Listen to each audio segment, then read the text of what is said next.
everyone, my name is Faina and welcome back to another video where I analyze poetry for the CIE English Lit GCSE course for 2022 in short study videos around 15 to 20 minutes.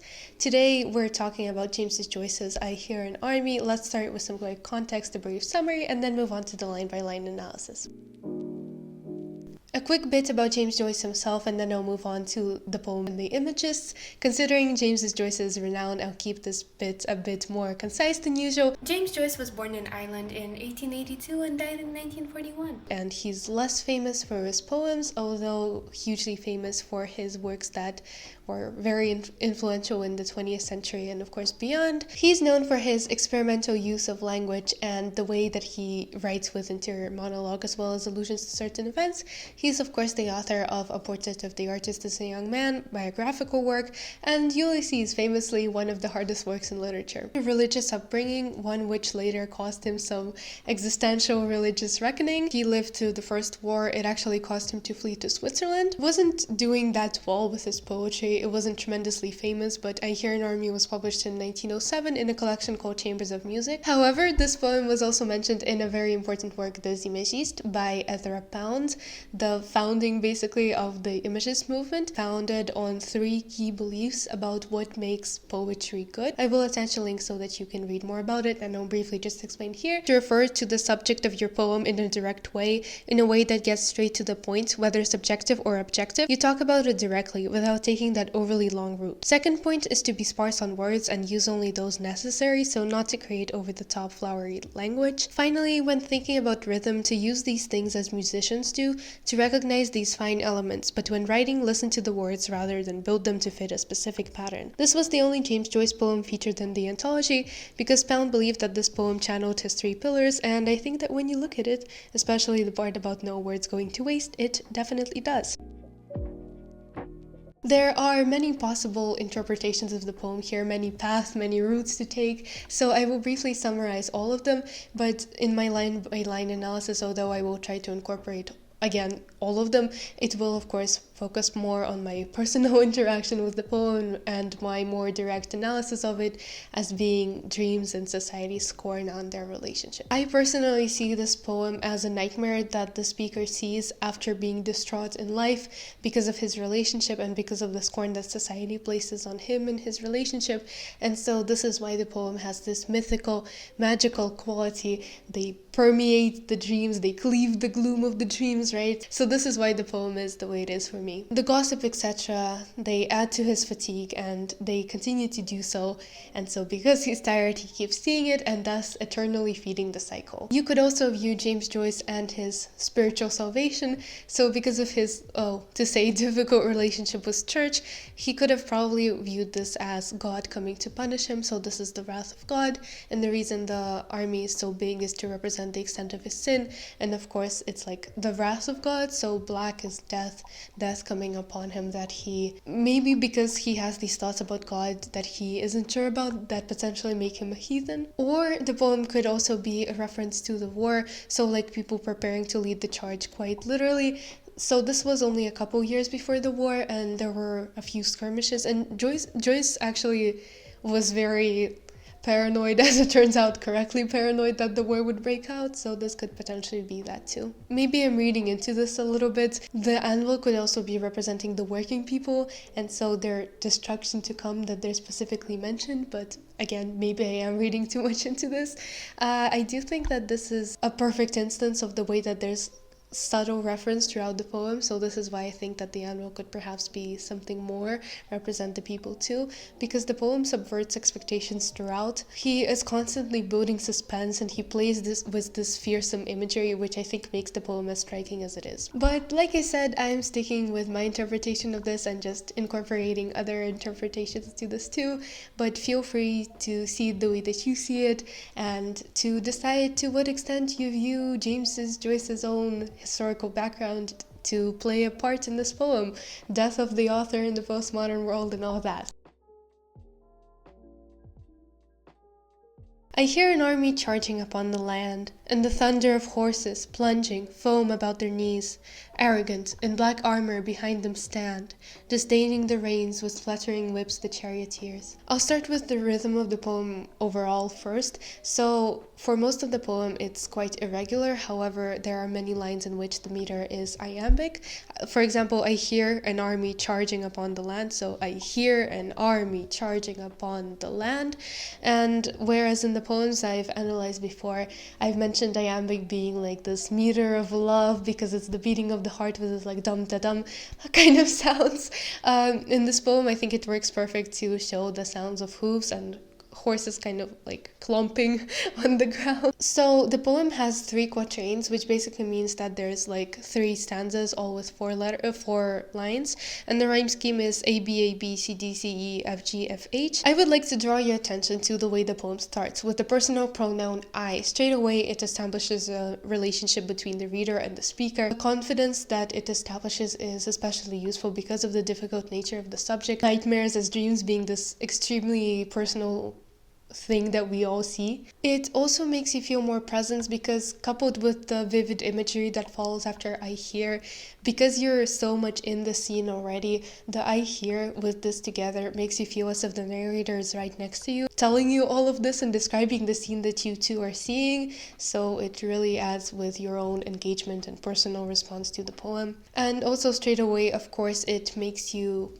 here it tells you the sense that you need to use, the sense that will require you to engage more. It describes it to you, and straight away we have this mythical image because the horses seem to be emerging straight from the water. They're described to be plunging, foam about their knees. So a lot of the time water and sea waves are described as horses. It also makes you ask a lot of questions like, how are they emerging from the water? How are they attacking this? Who is this mysterious army? This raises a lot of questions, and Joyce manages to build the suspense quite well, and it's only somewhat resolved in stanza 2 when we find out that this is a dream. And also there is the verb arrogant used, which makes you even more worried because arrogant suggests that the army is extremely confident and they know that they will leave the destruction easily. They are in black armor, black of course traditionally having connotations of death, and because they are black, they are sort of bringing this death. There is also a little bit of that element that makes them look like shadows because they're, well, all in black, and this makes me wonder if this is perhaps a reference to James Joyce's spiritual reckoning. So because he's so unconfident about his relationship and about his relationship with God, that this is the souls of his ancestors coming up to really haunt him in his love, and they just won't leave him alone because it's his penance for being so confused about it all. In Greek mythology, there's actually a lot of imagery concerned with the sea and death. So for example, we have Charon, not sure if I pronounced that correctly, channeling the souls of the dead across the river Styx in the underworld. And we also have the whole tales of the sea being dangerous and of Poseidon's domain.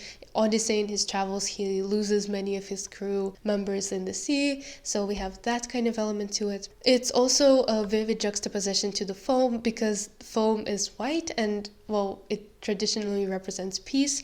So we have this black, this evil, quite literally trampling the white, and it's already up to the horse's knees, so it suggests that they are completely destroying it. Again, this could be linked to the destruction of the land quite literally, or to the love and domestic peace of the speaker. So I'm just trying to show you the multiple interpretations that this could have, whether you believe this is about the war, in which case the charging forces are the forces of evil threatening to attack the peace and unity of it all, or whether you think this is society like me disdaining the reins. To look at someone with disdain is to basically think of them as undeserving of your attention, to look at them with kind of disgust. So if I'm disdaining the reins, that means that they are, well, essentially meaningless to me, like they are unimportant. So if I were disdaining them, I'm completely disregarding them.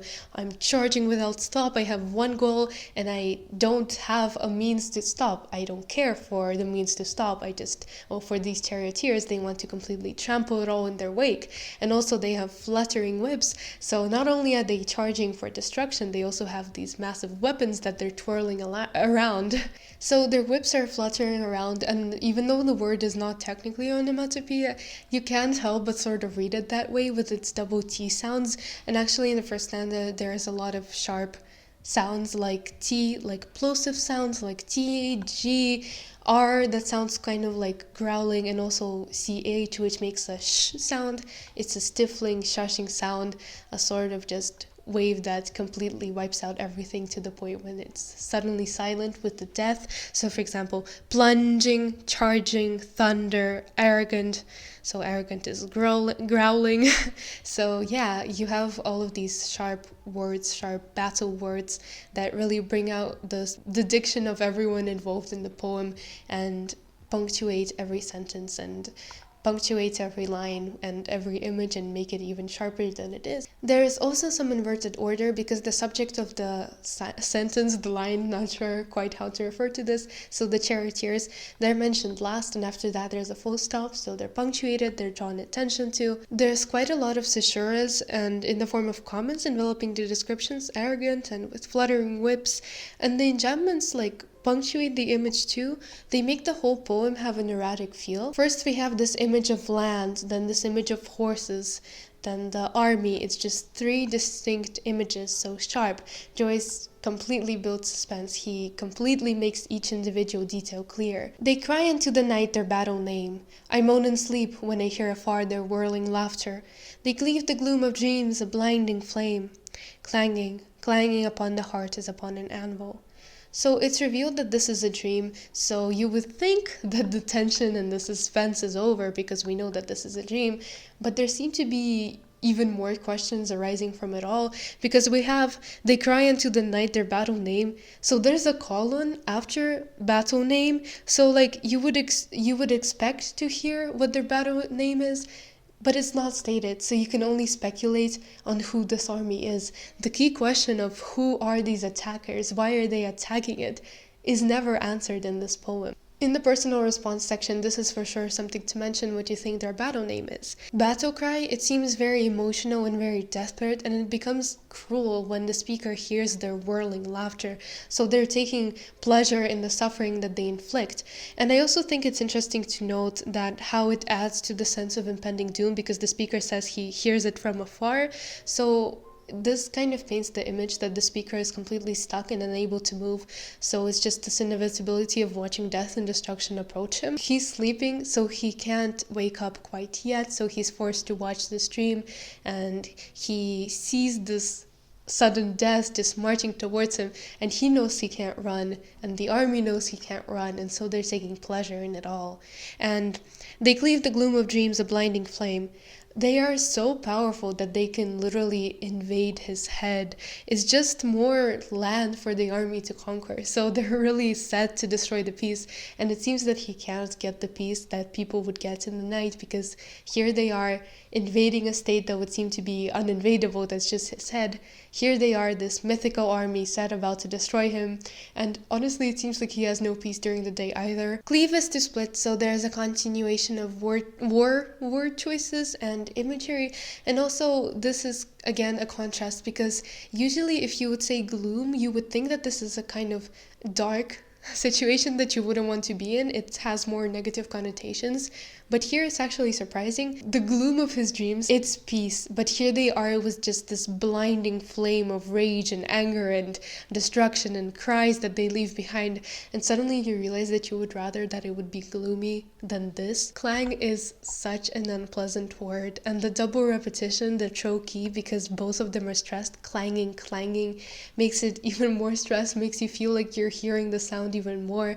The cinematopia is particularly powerful because they're clanging on his heart, and this could be, well, literally, but as in the army is invading him, so because they're in his body and in his mind, they're quite literally stomping on his heart. This is the way he perceives it. Or it could be more, I don't want to say more metaphorical, but more of an after effect. So because he's so scared of seeing them, his heart just on its own starts to beat faster, so it's like they're clanging without actually physically touching him. Then we have the word anvil, again with clanging, so perfect because anvil is a tool used for a blacksmith. So here we can see how carefully James Joyce picks his words, and this is really perfect because again, if this is the working people, we could have an interpretation of the war approaching on the working people, or like I said before, the anvil is just there, and it's like even his own body is supporting this constant hurt, so they're using these tools, and all they're using these tools for is to make his heart bleed more and to make this poor speaker suffer. What makes it even more despairing is that the speaker actually says plural dreams. So clearly this is not a one-off event. He's heard this army before, and every time he's like Prometheus, knowing what awaits him. And actually, if it is Prometheus who wakes up every day to the eagle pecking at him, then it's perfect because we did have that fire mentioned before. And so it makes one wonder how many such attacks the speaker can survive. Who hurt you, James Joyce? Why do you put yourself through this torture? And we kind of get an answer in stanza 3. They come shaking in triumph their long green hair. They come out of the sea and run shouting by the shore. My heart, have you no wisdom thus to despair? My love, my love, my love, why have you left me alone? So the army seems to have pretty much accomplished their goal because they come shaking in triumph as in victory, and suddenly we see them with green hair. And as I've talked about before, green hair is, well, green symbolizes renewal and rebirth. Grim message that this will happen again and again, and again and again, the army will triumph in making the speaker hurt. For me also, I do think this is just me, but I do have a very contradicting image in my mind. When I think of green hair, I think of mermaids, and so this like peaceful imagery of these beautiful women, and maybe it's these beautiful women who turn deadly like sirens, and it contrasts with this army image.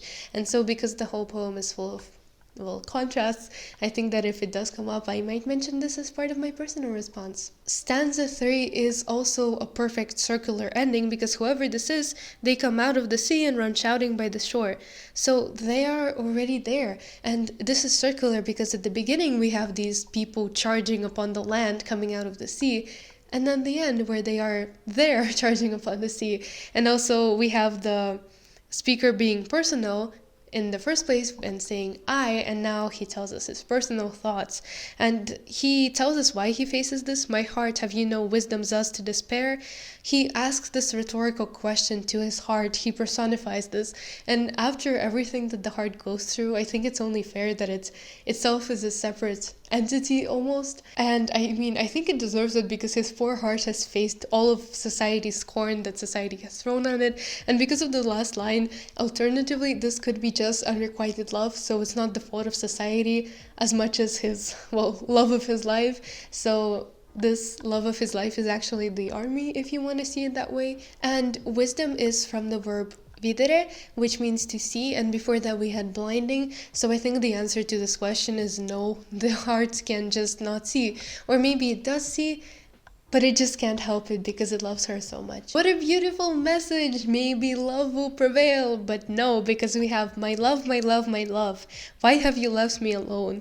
My love is even repeated 3 times, like 3 stanzas. It seems she could not handle the intensity of the relationship and of society's scorn, and so now she left him and he's alone, and love is dead and she has killed him.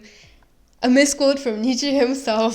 So that was as quickly as I could talk about the poem without omitting too much detail, just enough to jog your brain again, to make this a good study guide hopefully, and without rambling on for absolute hours. Hope this helped. If it did, please consider liking and subscribing, and enable my literary problems and fund me, because I don't think my parents are happy with my constant buying of books. So if you subscribe, we'll be on the road to monetization. Thank you so much for watching, and I'll see you on Sunday.